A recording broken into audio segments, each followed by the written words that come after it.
What you have here is the Xbox Series X Replica refrigerator. So if you want to pretend that you have an Xbox Series X, you can just get a fridge instead and put some soda in it.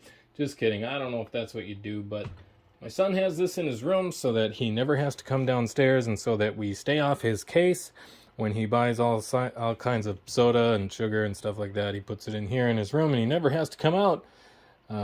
We generally disapprove of having soda, but for those who don't, this is an excellent place where you can put this next to your entertainment center, maybe if it's not near your kitchen.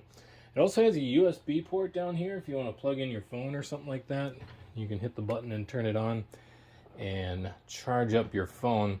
But yeah, I think you could fit about probably 8 or 10 cans of soda in here, or something healthier.